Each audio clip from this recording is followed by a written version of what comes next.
भाग एक। क्या मैं सच में जानता हूँ? कभी आपने सोचा है कि जो कुछ भी हम जानते हैं, जो भी हमारी मान्यताएं हैं, हमारे विचार हैं, वो आए कहाँ से? क्या वो सच में हमारे अपने हैं, या फिर वो समाज, परिवार, स्कूल, धर्म ग्रंथों, गुरुओं से मिली हुई एक विरासत है? एक ऐसा ज्ञान जिसे हमने बिना जांचे परखे अपना लिया है। मुझे ऐसा लगने लगा कि मैं एक ऐसे जाल में फंसा हुआ हूँ जो दूसरों के विचारों और अनुभवों से बुना गया है। हर कोई मुझे बताता था कि क्या सही है, क्या गलत, क्या सोचना चाहिए, कैसे जीना चाहिए, और मैं एक आज्ञाकारी शिष्य की तरह सब कुछ मानता चला गया। पर क्या इससे मुझे वो शांति मिली, वो समझ मिली जिसकी मुझे तलाश थी? नहीं। उलझन और बढ़ती गई, क्योंकि जब बाहर से मिली हुई जानकारी मेरे अपने अंदर के अनुभव से मेल नहीं खाती थी, तो एक अजीब सी बेचैनी होती थी। मुझे लगने लगा कि ये जो जाना हुआ है, ये जो नून है, शायद यही सबसे बड़ी दीवार है मेरे और सच्ची आज़ादी के बीच। क्या हो अगर मैं एक पल के लिए, बस एक पल के लिए वो सब भूल जाऊं जो मुझे सिखाया गया है? क्या हो अगर मैं दुनिया को और खुद को एक कोरी स्लेट की तरह देखूं, बिना किसी पहले से बनी हुई धारणा के, बिना किसी जजमेंट के? ये ख्याल ही अपने आप में डरावना भी था और रोमांचक भी। भाग दो, कंडीशनिंग की जंजीरें। फिर मैंने देखना शुरू किया कि कैसे मैं हर चीज को एक खास नजरिए से देखता हूँ। मेरा देश, मेरा धर्म, मेरी संस्कृति, मेरी पसंद नापसंद, ये सब मिलकर एक चश्मा बन गए थे जिससे मैं पूरी दुनिया को देख रहा था। और मुझे पता भी नहीं चला कि कब ये चश्मा मेरी आंखों का हिस्सा बन गया। इसे ही शायद कंडीशनिंग कहते हैं, एक ऐसी प्रक्रिया जो बचपन से शुरू हो जाती है। हमें सिखाया जाता है कि हमें किससे प्यार करना है, किससे नफरत, किससे डरना है, किसकी इज्जत करनी है। हम अच्छे नागरिक, अच्छे बेटे बेटियां, अच्छे पति पत्नी बनने की कोशिश में लग जाते हैं। पर क्या इस प्रक्रिया में हम ये भूल जाते हैं कि हम असल में कौन हैं? मुझे एहसास हुआ कि मेरी ज्यादातर प्रतिक्रियाएं, रिएक्शंस सोची समझी नहीं होती, बल्कि वो बस आदत का नतीजा होती है। किसी ने कुछ कहा और मुझे गुस्सा आ गया, किसी स्थिति को देखा और डर लग गया। ये सब इतना अपने आप होता है कि हम सवाल भी नहीं उठाते। लेकिन अगर मैं इन जंजीरों को पहचान ही ना पाऊं, तो इनसे आजाद कैसे होऊंगा? ये कंडीशनिंग इतनी गहरी होती है कि इसे देखना भी एक चुनौती है। ये मेरे सोचने के तरीके में, मेरे महसूस करने के तरीके में, मेरे जीने के तरीके में बसी हुई है। भाग 3, डर का सामना।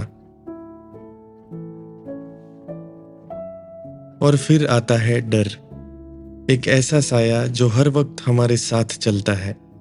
नौकरी छूटने का डर, बीमार होने का डर, अकेले रह जाने का डर, लोग क्या कहेंगे इसका डर, अपनी पहचान खोने का डर, और सबसे बड़ा, मौत का डर।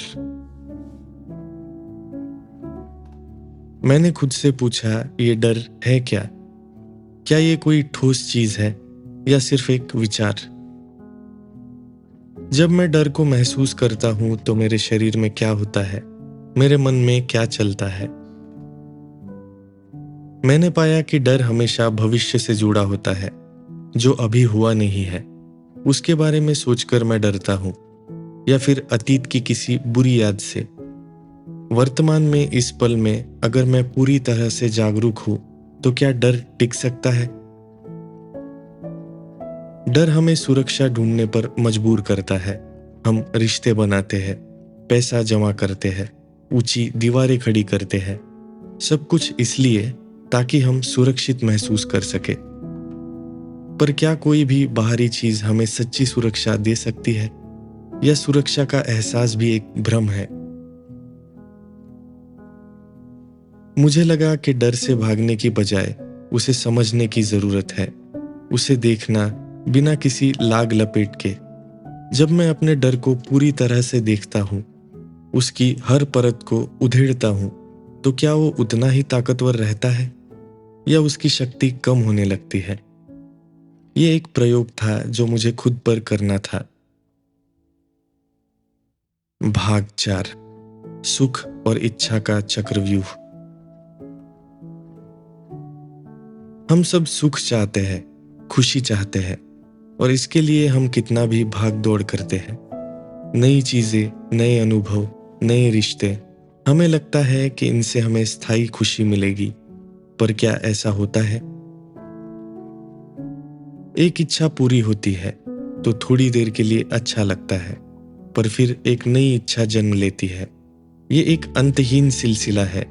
सुख की तलाश में हम असल में एक ऐसे मृग तृष्णा के पीछे भाग रहे हैं जो कभी हाथ नहीं आती। मैंने सोचना शुरू किया कि ये सुख क्या है। क्या ये किसी चीज को पाने में है, या किसी अनुभव में, या फिर ये भी मन की एक अवस्था है? जब मैं किसी चीज की इच्छा करता हूं, तो क्या मैं वर्तमान से असंतुष्ट नहीं होता? क्या मैं ये नहीं कर रहा होता कि अभी जो है वो काफी नहीं है? और जब वो इच्छा पूरी नहीं होती तो दुख होता है, निराशा होती है।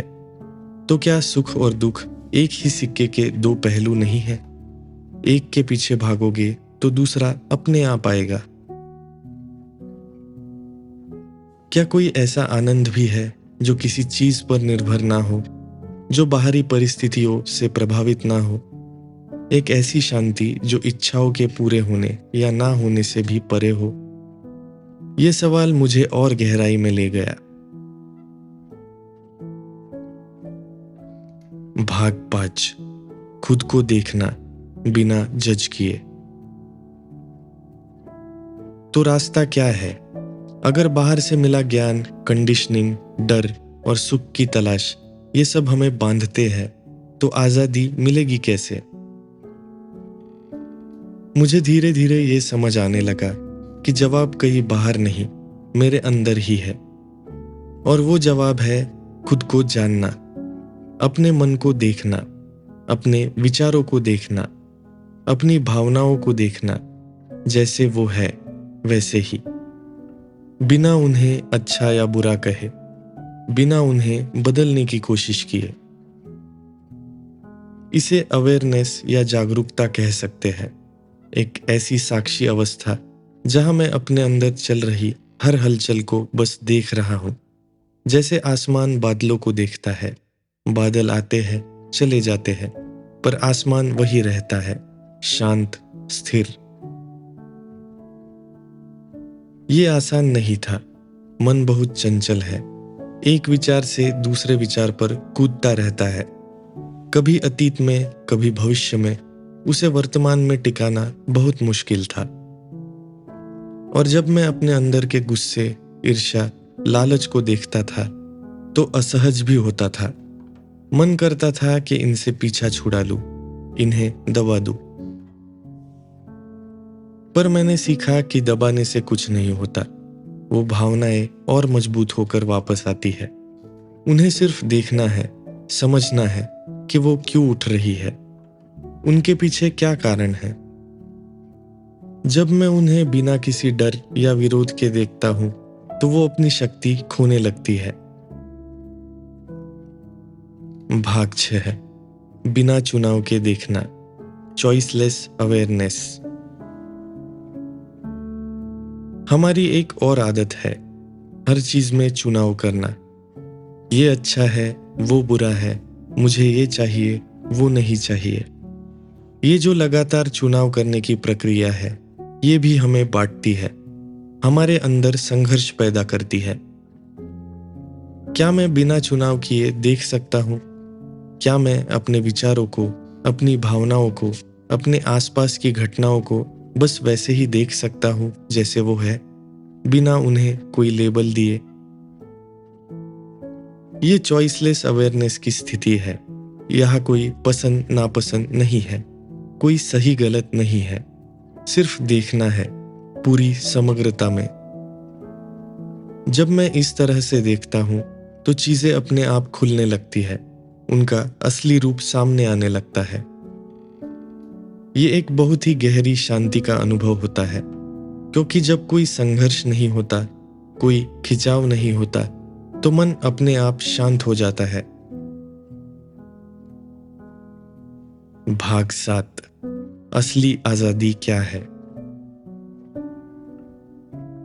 तो क्या है असली आजादी? क्या ये अपनी मर्जी से कुछ भी करने की छूट है, या ये किसी देश या समाज के नियमों से आजादी है? मुझे लगता है असली आजादी इन सब से कहीं ज्यादा गहरी है। ये आजादी है अपने ही बनाए हुए बंधनों से, अपने डर से, अपनी कंडीशनिंग से, अपनी इच्छाओं के जाल से, अपने अतीत के बोझ से और भविष्य की चिंता से। ये आजादी है होने की, बस होने की, बिना किसी मुखौटे के, बिना किसी दिखावे के। जब मैं अपने आप से पूरी तरह से ईमानदार होता हूँ, जब मैं अपने हर पहलू को स्वीकार करता हूँ, अच्छा भी और बुरा भी, तब शायद आजादी का पहला कदम उठता है। ये कोई मंजिल नहीं है जिसे एक दिन पा लिया जाएगा। ये एक निरंतर चलने वाली प्रक्रिया है, हर पल जागरूक रहने की, हर पल सीखने की, हर पल खुद को जानने की। और इस जानने में ही वो आजादी है। जब मैं खुद को जान लेता हूँ तो मुझे किसी और से कुछ जानने की जरूरत नहीं रहती। मुझे किसी गुरु या किताब की जरूरत नहीं रहती जो मुझे बताए कि सत्य क्या है, क्योंकि सत्य मेरे अंदर ही प्रकट होने लगता है। ये कुछ विचार थे जो मैं आपके साथ बांटना चाहता था। ये मेरी अपनी यात्रा के कुछ पड़ाव है। आपकी यात्रा शायद अलग हो, आपके अनुभव अलग हो, पर सवाल शायद हम सबके एक जैसे ही है।